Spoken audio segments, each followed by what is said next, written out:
যশোরের সংগ্রামী সহযোদ্ধারা, আমরা কি এই যশোরে আর চাঁদাবাজি দেখতে চাই?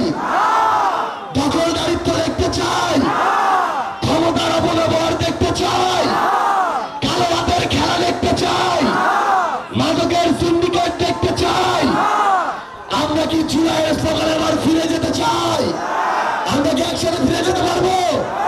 আবার জুলাইয়ে সবাই একসাথে কণ্ঠে কণ্ঠ মিলিয়ে 1 মিনিটের জন্য আমরা আবার জুলাই ফিরে যেতে চাই।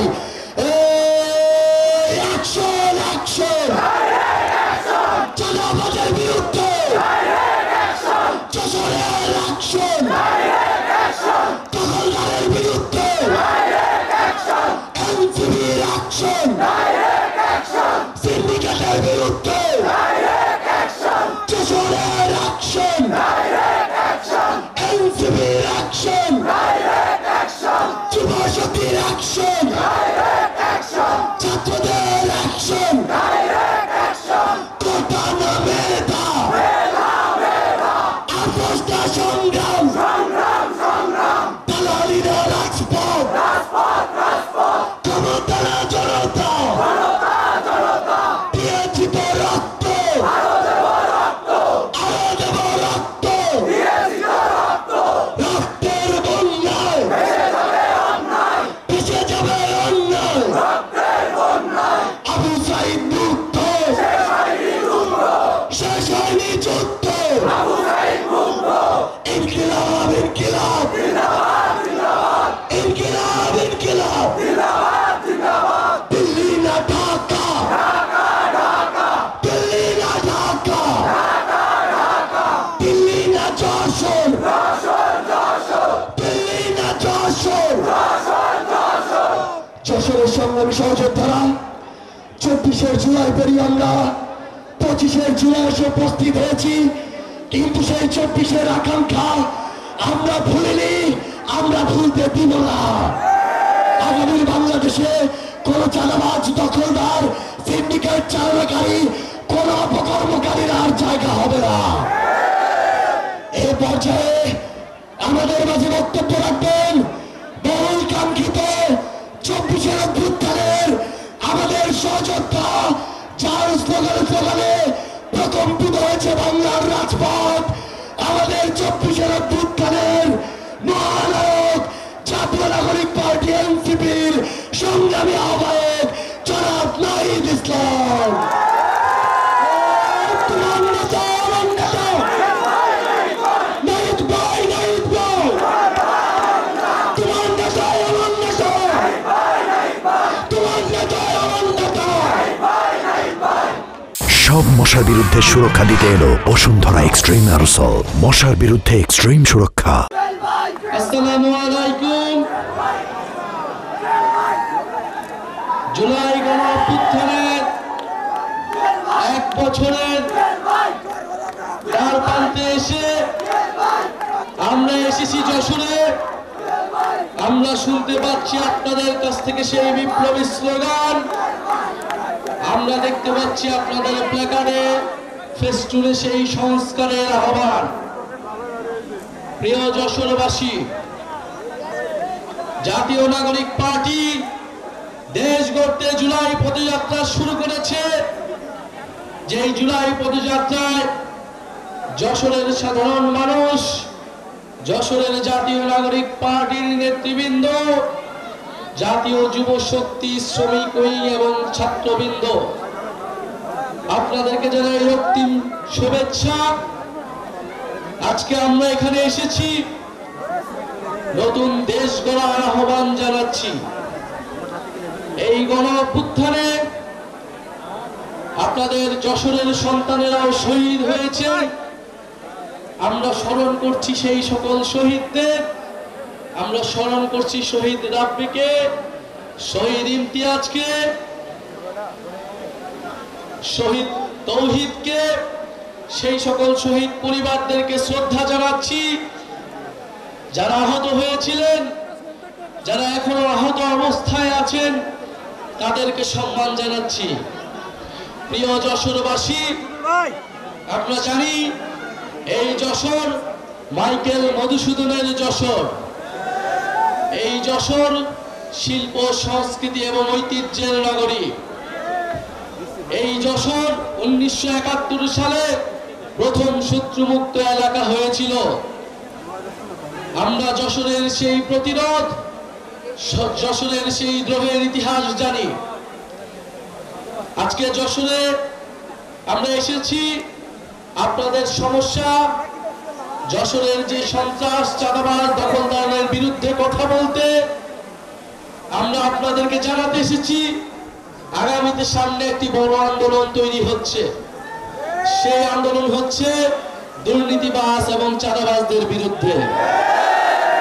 গণঅভ্যুত্থানের মাধ্যমে আমরা সংস্কার এনেছি, কিন্তু এই সংস্কার প্রক্রিয়া পদে পদে বাধাগ্রস্ত হচ্ছে দুর্নীতিবাজ, দখলদার এবং চাঁদাবাজদের কারণে।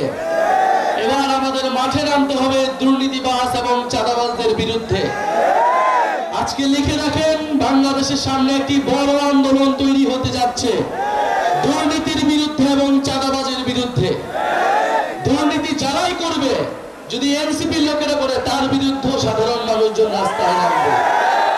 যারা দুর্নীতিবাজ, নানান দলের বিরুদ্ধে ভিতরে অনুপ্রবেশ করেছেন, তারা এখনই সাবধান হয়ে যান, হুঁশিয়ার হয়ে যান। প্রিয় যশোরবাসী, আমরা জানি যশোরের স্বাস্থ্য অব্যবস্থাপনা, মানুষ এখানে স্বাস্থ্য সুবিধা পায় না। এখানে একটি করোনারি কেয়ার ইউনিটের কথা আমরা শুনেছি, যেটি অনেক বড় হাসপাতাল হওয়ার কথা থাকলেও সেটি এখনো সম্পূর্ণভাবে চালু করা সম্ভব হয়নি। সেখানে আইসিইউ চালু করা সম্ভব হয়নি। মানুষকে এখনো খুলনায় যেতে হয়, আরো দূর দূরান্তে যেতে হয়। আমরা চাই যশোরের মানুষ যশোরেই সেবা পাবে। আমরা চাই যশোরের মানুষ যশোরেই শিক্ষা পাবে। আমরা ভবদহ বিলের জলাবদ্ধতার কথা জানি। আমরা এই যশোর এলাকার জেলার যে জলাবদ্ধতার সমস্যা রয়েছে দীর্ঘদিন ধরে মানুষের ভোগান্তি হচ্ছে, সেই সমস্যার কথা জানি। গণঅভ্যুত্থানের পরে যে অন্তর্বর্তী সরকার এসেছে, যেই নতুন সময় এসেছে, যেই নতুন রাজনীতি এসেছে, আমরা চাই এই সময়ে এসে এই যশোরবাসীর দীর্ঘদিনের সমস্যা, দীর্ঘদিনের ভোগান্তি দূর হবে এবং এই দূর করার দায়িত্ব নিতে হবে জাতীয় নাগরিক পার্টির নেতৃবৃন্দকে। আমরা বেনাপোলের দুর্নীতির কথা জানি, মাদক পাচারের কথা জানি সীমান্ত দিয়ে। এই সকল সমস্যার বিরুদ্ধে গণঅভ্যুত্থানের ছাত্র তরুণ নাগরিকদেরকে দাঁড়াতে হবে। যে কোনো ভাবে গণঅভ্যুত্থানে আপনারা দেশের স্বাধীনতা, সার্বভৌমত্বের পক্ষে দাঁড়িয়েছিলেন, ঠিক একইভাবে আমাদেরকে আবারও যশোর সহ পুরা বাংলাদেশের সাধারণ মানুষের সমস্যার কথা বলতে হবে। আপনারা ভয় পাবেন না কোনো চাঁদাবাজকে, ভয় পাবেন না কোনো দুর্নীতিবাজকে, ভয় পাবেন না কোনো দখলদারকে। একটি রাজনৈতিক দল তাদের লক্ষ লক্ষ কোটি কোটি মানুষের কথা আমাদের বলে, এই কোটি কোটি মানুষের দল নাকি তাদের। এই কোটি কোটি মানুষ, লক্ষ লক্ষ মানুষ আমাদেরকে দেখায়েন না। আমরা ফ্যাসিবাদের আমলে দেখেছি কার কত মানুষ ছিল এবং সেই মানুষেরা কত কত আন্দোলন গড়ে দিয়েছিল। ঢাকা বিশ্ববিদ্যালয়ে আমরা 10 জন মানুষ নিয়ে দাঁড়িয়েছিলাম। বিশ্ববিদ্যালয়গুলোতে এই গণঅভ্যুত্থানে আপনারা মনে মনে 10 জন, 20 জন, 100 জন মানুষ নিয়ে আন্দোলন শুরু করা হয়েছিল। লক্ষ লক্ষ, হাজারে হাজারে মানুষ, আবাবিল পাখির মতো মানুষ এসে আমাদের সাথে রাজপথে দাঁড়িয়েছিল। ফলে মানুষের হিসাব আমাদেরকে দেখায়েন না। যদি নৈতিকতার সাথে থাকেন, যদি ইনসাফের সাথে থাকেন, একজন মানুষ 1 লক্ষ মানুষের থেকেও শক্তিশালী হবে। ইনশাআল্লাহ আমরা সেই একজন মানুষ হতে চাই, যারা ইনসাফের পক্ষে দাঁড়াবে, যারা ন্যায়ের পক্ষে দাঁড়াবে, যারা দুর্নীতির বিরুদ্ধে দাঁড়াবে। প্রিয় যশোরবাসী, আমরা দুর্নীতির বিরুদ্ধে, বৈষম্যের বিরুদ্ধে একটি ইনসাফ ভিত্তিক রাজনীতি গড়ে তুলতে চাই। আমরা দায় ও দরদের একটি রাষ্ট্রনীতি গড়ে তুলতে চাই, যেখানে সমাজের সকল ধরনের মানুষ, নারী পুরুষ, ধর্ম বর্ণ নির্বিশেষে সকলের অধিকার, সকলের হক নিশ্চিত করা সম্ভব হবে। প্রিয় যশোরবাসী, আপনাদের নেতা হাসনাত আব্দুল্লাহ বলেছেন নির্বাচনকে পিছিয়ে দেওয়ার চক্রান্ত করা হচ্ছে। আমরা বলেছি বিচার সংস্কার এবং নির্বাচন আমরা চাই। বিচার সংস্কার ছাড়া নির্বাচন বাংলার জনগণ মেনে নেবে না। যারা বিচার সংস্কার ছাড়া নির্বাচনের পরিকল্পনা করে তারাই নির্বাচনকে পিছিয়ে দেওয়ার ষড়যন্ত্রে লিপ্ত।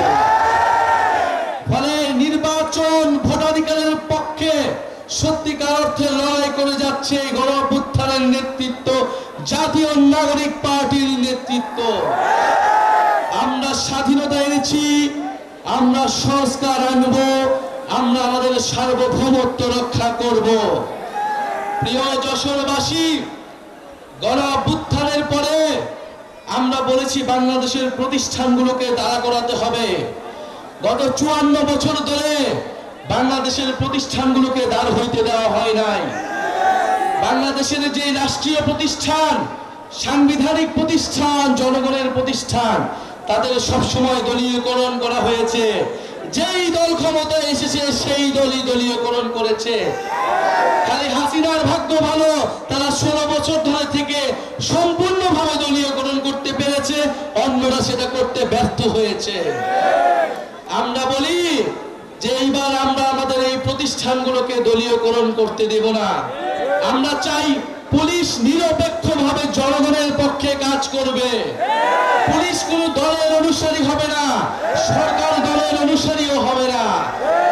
আমরা চাই আমলাতন্ত্র প্রশাসন কোনো দলের অনুসারী হবে না। পুলিশ প্রশাসনের প্রমোশন কোন রাজনৈতিক দলের নেতা, সরকারি দলের নেতার উপর নির্ভর করবে না। তাদের মেধা যোগ্যতা অনুযায়ী তাদের প্রমোশন নির্ভর করবে। আমরা চাই বাংলাদেশের সেনাবাহিনী বাংলাদেশের সার্বভৌমত্বের পক্ষে কথা বলবে, বাংলাদেশের প্রতিরক্ষা ব্যবস্থাকে শক্তিশালী করবে, বাংলাদেশে গণপ্রতিরক্ষা তৈরি করবে। আমরা চাই না এই সেনাবাহিনীর অফিসার, তারা ডিজিএফআই অফিসার, তারা গুমের সাথে জড়িত হবে, সেনাবাহিনীর মতো প্রতিষ্ঠানকে কলঙ্ককরণ করবে। আমরা এই কলঙ্ক দূর করতে চাই। আমরা বন্ধুগণ, নির্বাচন কমিশন গত 16 বছর সবচেয়ে বেশি দলীয়করণ করা হয়েছে। সবচেয়ে বেশি ভেঙে পড়া প্রতিষ্ঠান হচ্ছে এই নির্বাচন কমিশন। যারা তিনটা ভোটকে নস্যাৎ করেছে, জনগণের ভোটাধিকারকে যারা নস্যাৎ করেছে, এই নির্বাচন কমিশনকে অবশ্যই শক্তিশালী হতে হবে। এই নির্বাচন কমিশনকে নিরপেক্ষভাবে নিয়োগ দিতে হবে। কিন্তু আমরা দেখতেছি এই নির্বাচন কমিশন, এই দুদক, এই পিএসসি যেরকম ভাবে আগে নিয়োগ প্রাপ্ত হবে, এখনো নাকি সেইভাবেই নিয়োগ প্রাপ্ত হবে। আমরা সেই আইন সংস্কার চেয়েছিলাম, সেই সংস্কারই আমরা চেয়েছিলাম যেখানে আমাদের সাংবিধানিক প্রতিষ্ঠানগুলো নিরপেক্ষভাবে জনগণের পক্ষে কথা বলতে পারবে। যদি গণ অভ্যুত্থানের পরেও আমাদের পুলিশ প্রশাসন, সেনাবাহিনী, আমাদের নির্বাচন কমিশন যদি ঠিক না হয়, জনগণের পক্ষে না হয়, তাহলে এই দেশের ভবিষ্যৎ সম্পূর্ণভাবেই অন্ধকার। কিন্তু এই গণ অভ্যুত্থানের নেতৃবৃন্দ, জাতীয় নাগরিক পার্টির নেতৃবৃন্দ সেই অন্ধকার আসতে দেবে না। গণ অভ্যুত্থানের মধ্য দিয়ে যেই প্রতিশ্রুতি আমরা এই দেশের মানুষকে দিয়েছিলাম, ফ্যাসিবাদী ব্যবস্থার বিলোপ, এমন নতুন রাজনৈতিক বন্দোবস্ত প্রতিষ্ঠা, ইনশাআল্লাহ আমরা সেই বন্দোবস্ত প্রতিষ্ঠা করব। আমরা সেই ইনসাফ ভিত্তিক অর্থনীতি প্রতিষ্ঠা করব, সেই কল্যাণ ভিত্তিক অর্থনীতি প্রতিষ্ঠা করব। আমরা সেই বাংলাদেশের জনগণের পক্ষে বাংলাদেশপন্থী রাজনীতি ও পররাষ্ট্রনীতি প্রতিষ্ঠা করব। প্রিয় যশোরবাসী, আপনারা যে এসেছেন, জাতীয় নাগরিক পার্টি, জাতীয় যুব শক্তি এবং শ্রমিক উইং এবং যশোরের সাধারণ ছাত্রবৃন্দ এবং আমাদের গণ অভ্যুত্থানের প্ল্যাটফর্ম বৈষম্য বিরোধী ছাত্র আন্দোলন, আপনাদের সবাইকে জানাচ্ছি ধন্যবাদ। আমাদের এখানে যশোরে যারা রয়েছেন, আমাদের 158 জন সমন্বয়কের মধ্যে 2 জন আপনাদের এই যশোর এলাকার সন্তান। আমাদের রয়েছে সাকিব শাহরিয়ার ভাই, আমাদের রয়েছে খালেদ সাইফুল্লাহ জুয়েল ভাই, আমাদের রয়েছে ইয়াহিয়া জিসান ভাই। ইনশাআল্লাহ তারা যশোরবাসীর মানুষের পক্ষে থাকবে, মানুষের অধিকারের পক্ষে থাকবে, ইনসাফের পক্ষে থাকবে এবং এই যশোরকে যে হারানো ঐতিহ্য, যে হারানো সংস্কৃতি, সেই সংস্কৃতি ফিরিয়ে আনবে। যশোরবাসীর যে প্রকৃতি উন্নয়ন, সেই উন্নয়ন নিশ্চিতে কাজ করবে। ইনশাআল্লাহ আপনারা যশোরে শক্তিশালী ঘাঁটি তৈরি করুন। আমরা আবারও আসবো যশোরে এবং এই জাতীয় নাগরিক পার্টির অন্যতম ভিত্তি হিসেবে যশোরকে গড়ে তুলবে ইনশাআল্লাহ। আসসালামু আলাইকুম। এই স্লোগান হবে, গণঅভ্যুত্থানের স্লোগান হবে, এই ক্ষমতা না জনতা, ইয়া প্রশ্ন সংগ্রাম, দালালি না রাজপথ, অ্যাকশন টু অ্যাকশন, এই চাঁদাবাজের বিরুদ্ধে, এই দখলদারের বিরুদ্ধে, এই দুর্নীতির বিরুদ্ধে, এই বৈষম্যের বিরুদ্ধে যশোরবাসীর অ্যাকশন, এনসিপির অ্যাকশন। যশোরে কোনো পার্টি আছে? গণঅভ্যুত্থানের কোনো পার্টি আছে? আগামী সংসদের কোনো পার্টি আছে? তো সেই পার্টি সবাই বলো, হাতের তালে, মুখের তালে, সারা বাংলা, যশোরে, উত্তরবঙ্গে, দক্ষিণবঙ্গে, ডাইনে বলো, বায়া বলো, পিছন থেকে সামনে বলো, সংসদে, সংগ্রামে, বিপ্লবে, আন্দোলনে সারা দেশে জল হলো না, সুর উঠেছে।